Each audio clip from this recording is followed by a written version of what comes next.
सबसे पहले मैं जिस चीज पे बात करना चाहता हूं वो है असेंबली। ठीक है, लाइब्रेरी असेंबली आप उसे कह लीजिए, इंतहाई जरूरी है वीडियो एडिटिंग में। अब मैं आपको बताऊं, देखिए, जब आपकी रिकॉर्डिंग जब आप कर रहे होते हैं, मान लीजिए कोई भी इवेंट है जो आप रिकॉर्ड कर रहे हैं, तो उसके बीच में आप मल्टीपल कैमरास का यूज कर रहे होते हैं, आप माइक्स का यूज कर रहे होते हैं, आप लाइट्स का यूज कर रहे होते हैं, तो बेतहाशा इक्विपमेंट है जो कि आप यूज कर रहे होते हैं। जो मेजर बीइंग एडिटर जो जो चीजें आपको कंसिडर करनी होती हैं वो होती हैं आपकी कैमरा फुटेजेस और आपकी ऑडियोज, जो कि आपको आपकी टीम लाके प्रोवाइड कर रही होती है। अब इसके बीच में देखिए, अब आपके फॉर एग्जांपल उन्होंने एक इवेंट को मान लीजिए DSLRs उन्होंने दो किस्म के यूज किए, कैनन यूज किया, एक निकॉन का कैमरा यूज किया, ऑस्मोस उन्होंने यूज किए, उन्होंने गोप्रो यूज किए, उन्होंने इंस्टा यूज किए, उन्होंने ड्रोन को यूज किया। तो ये मुख्तलिफ किस्म के कैमरास हैं जो कि उस एक इवेंट को रिकॉर्ड करने के लिए यूज हुए। इसी तरीके से जहां जहां पे ऑडियो की रिक्वायरमेंट होगी, कहीं पे उन्होंने डायरेक्टली जो कैमरा है उसके बीच में ही माइक लगाया हुआ होगा, कई जगहों पे वायरलेस माइक्स होंगे जिनकी सेपरेटली ऑडियो रिकॉर्ड हुई होगी। तो बीइंग एडिटर ये तमाम तर वो चीजें हैं जो कि आपको मिक्स अप करके और उनसे एक अच्छी किस्म की चीज जनरेट करनी होती है। अब इस तरह की कंडीशन में, इस तरह के हालात में, अगर आप असेंबली प्रॉपर तरीके से नहीं कर पाते हैं फुटेजेस की, तो आप एडिटिंग बिल्कुल भी नहीं कर पाएंगे। चलिए हम एक एग्जांपल लेते हैं कि एक स्कूल इवेंट है जिसकी रिकॉर्डिंग हो रही है और नॉन स्टॉप रिकॉर्डिंग है, क्योंकि मुख्तलिफ किस्म के बच्चे मुख्तलिफ परफॉर्मेंसेस दे रहे हैं और उसकी नॉन स्टॉप रिकॉर्डिंग है जो कि 8 घंटे की जा रही है और उसके बीच में 5 कैमरे यूज हुए हैं मुख्तलिफ एंगल से। अब वो ड्रोन भी हो सकते हैं, वो ऑस्मोस भी हो सकते हैं, गोप्रोस, DSLR, वो कोई भी कैमरास हो सकते हैं। अब अगर 5 कैमरे अगर यूज हुए हैं 8 घंटे की रिकॉर्डिंग के लिए, तो इन एक्चुअल बीइंग एडिटर आपके पास 8x5 40 घंटे की रिकॉर्डिंग है। अब खुद सोचिए, जो 40 घंटे की रिकॉर्डिंग है, उस रिकॉर्डिंग को खाली देखने के लिए आपको 40 घंटे चाहिए, अप्रोक्सीमेटली 2 दिन। बस सिर्फ और सिर्फ 8 घंटे की नींद अगर आप करेंगे तब जाके आप 2 दिन कॉन्टिन्यूसली अगर आप उन फुटेजेस को देखते हैं तब आप उसे कंप्लीट कर पाएंगे। असेंबली के साथ ही चलना बहुत जरूरी है, अपनी फुटेजेस को प्रॉपर तरीके से रखना बहुत जरूरी है। पहले हम जिक्र कर रहे थे उस दौर का जिस दौर के बीच में कट्स मैनुअली लगाए जाते थे, स्टिचेस भी मैनुअली लगाए जाते थे टेप्स की सूरत में, या कुछ जहां पे रील्स को काटना होता था वहां पे से काट लेते थे जो सीन अच्छा नहीं था और दोबारा से उन्हें स्टिच कर लिया जाता था। इसी तरीके से जो पूरे जो रील्स के रोल्स हुआ करते थे, अब वो भी जब रिकॉर्ड हो रहे हैं, एक दिन में एक रोल पे रिकॉर्डिंग हुई है, नेक्स्ट डे दूसरे रोल की रिकॉर्डिंग है, 3 महीने की रिकॉर्डिंग्स अगर चल रही हैं, तो उन 3 महीने की रिकॉर्डिंग्स को भी अगर वो प्रॉपर तरीके से नहीं रख पाते तो और असेंबल ना कर पाते, तो शायद उनके लिए भी एडिटिंग करना उतना ही मुश्किल हो रहा होता जितने आज के दौर के बीच में एडिटर के लिए होता है, जब इतनी सारी रिकॉर्डिंग्स उनके सामने आ जाती हैं और वो असेंबल उसे नहीं कर पाते। जो लाइब्रेरी असेंबली का टॉपिक है, मैं इसके ऊपर ज्यादा फोकस्ड इस वजह से ही हूं क्योंकि अगर आप प्रॉपर तरीके से असेंबल करना नहीं सीखेंगे तो आप कभी भी अच्छे एडिटर नहीं बन पाएंगे।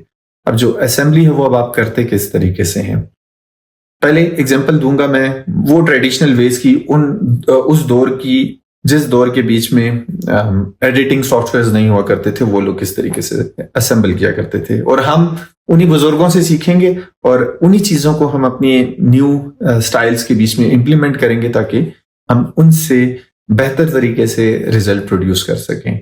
तो सोचिए, आप जरा उस दौर में जाइए और उस दौर के एडिटर को देखिए और उस दौर की फिल्म मेकिंग को देखिए जिस दौर के बीच में रील्स के बीच में सब रिकॉर्ड हो रहा है, डेली बेसिस पे नई से नई रील्स बन रही हैं, उन रील्स को जाके कबर्ड्स के बीच में रखा जा रहा है और उनके ऊपर प्रॉपर तरीके से लिखा जा रहा है ये इस दिन की रिकॉर्डिंग है, ये इस दिन की रिकॉर्डिंग है, ये इस दिन की रिकॉर्डिंग है। और वो जो रील्स हैं वो बिल्कुल फोल्डर्स की तरह, जिस तरीके से आपके ऑफिस के फोल्डर्स पड़े हुए होते हैं उस तरीके से असेंबल्ड आपको पड़ी नजर आ रही हैं।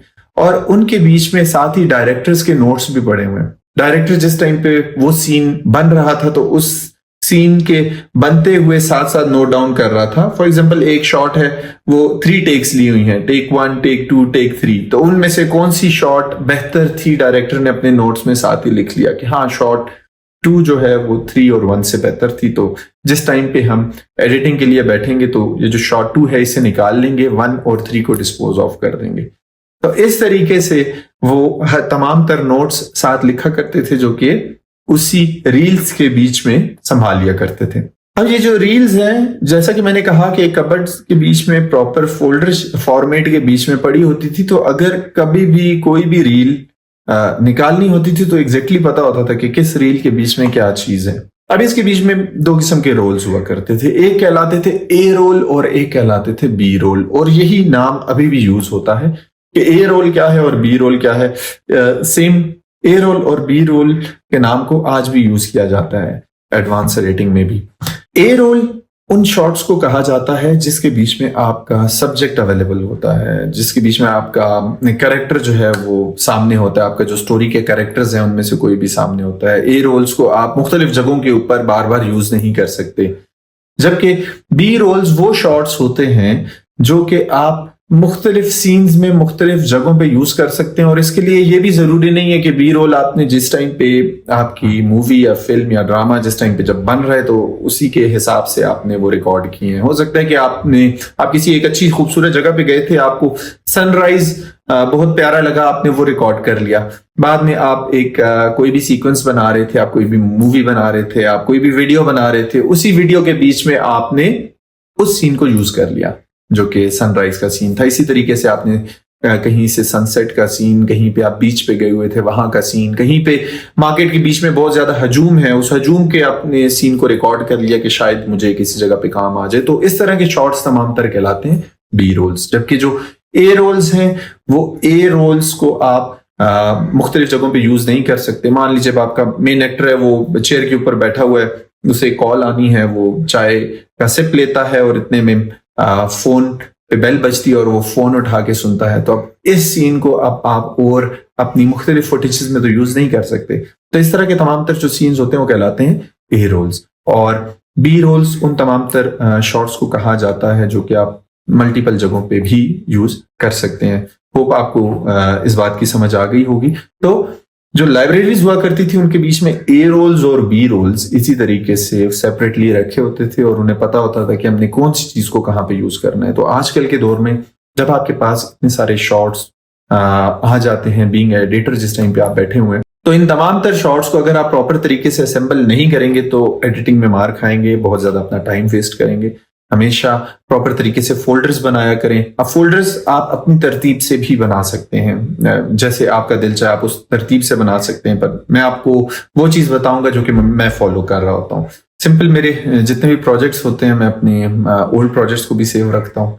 अब मान लीजिए मैंने जनवरी से मार्च तक 2024 में काम किया जिन जिन प्रोजेक्ट्स के ऊपर, वो तमाम तर प्रोजेक्ट्स में एक 2 टेराबाइट की हार्ड डिस्क से उसके बीच में सेव होंगे। उसके ऊपर बाकायदा लिखा हुआ होगा कि ये 2024 की जनवरी टू मार्च की हार्ड डिस्क है। जो जो प्रोजेक्ट्स हैं वो उसी के बीच में सेव हैं और उनके बीच में प्रॉपर असेंबल्ड तमाम तर प्रोजेक्ट्स पड़े हुए होंगे कि 2024 का फोल्डर है, उसके अंदर जाएंगे आपको जनवरी का फोल्डर नजर आ रहा होगा, फरवरी का नजर आ रहा होगा, मार्च का फोल्डर नजर आ रहा होगा। आप जनवरी में जाएंगे तो उसके अंदर उन projects, project A, project B, project C, इस तरीके से प्रोजेक्ट्स लिखे हुए होंगे।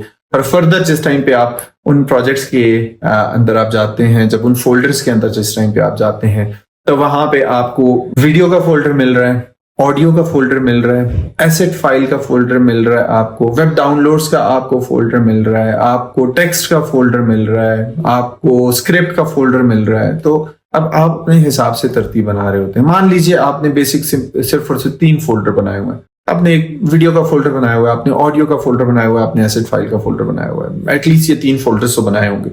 अब ये जो 3 फोल्डर्स हैं, इनके बीच में भी जिस टाइम पे जब आप वीडियो के फोल्डर के अंदर जाएंगे तो वीडियो में एक होगा जो कि आपका, मान लीजिए कैनन का कैमरा आपका यूज हुआ है, दूसरा आपका निकॉन का कैमरा, निकॉन के कैमरे की रिकॉर्डिंग्स आपके पास हैं। उसके बाद फिर आपका ड्रोन है जो कि यूज हुआ है, आपका गोप्रो यूज हुआ है। इस तरीके से जितने भी कैमरा यूज हुए हैं, अगर इस किस्म के 4 कैमरे भी यूज हुए तो 4 फोल्डर तो आपको बनाने पड़ेंगे। अब मान लीजिए अब आपके ऑडियोज जो है वो भी इसी तरीके से सेपरेटली रिकॉर्ड हुए हैं। माइक है, माइक 1 है वो होस्ट के पास है, माइक 2 जो है वो गेस्ट के पास है, माइक 3 जो है वो ऑडियंस के पास पड़ा हुआ है।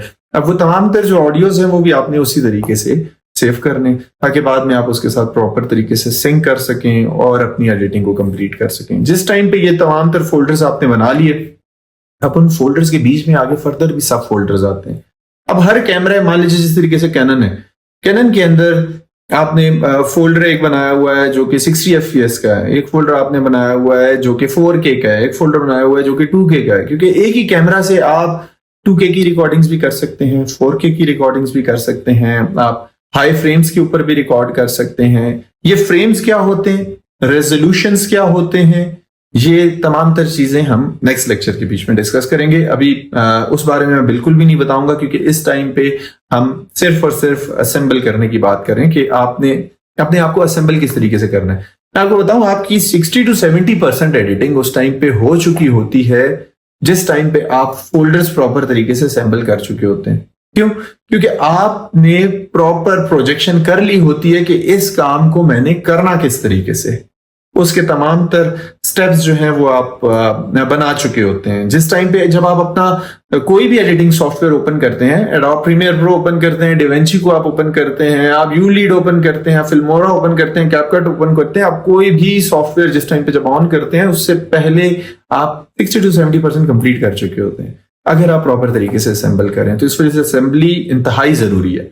अब जो आपके डिफरेंट फ्रेम्स के ऊपर अगर रिकॉर्डिंग्स हुई हैं उन कैमरास में, उनके सेपरेट फोल्डर होंगे। अगर आपके डिफरेंट रेजोल्यूशंस के ऊपर रिकॉर्डिंग्स हुई हैं कैमरास में, तो उसके सेपरेट पोर्शंस होंगे। अगर आपके एस्पेक्ट रेशियोज डिफरेंट है, मान लीजिए आपके कुछ लैंडस्केप के बीच में रिकॉर्डिंग्स हैं, कुछ आपकी पोर्ट्रेट के बीच में रिकॉर्डिंग्स हैं।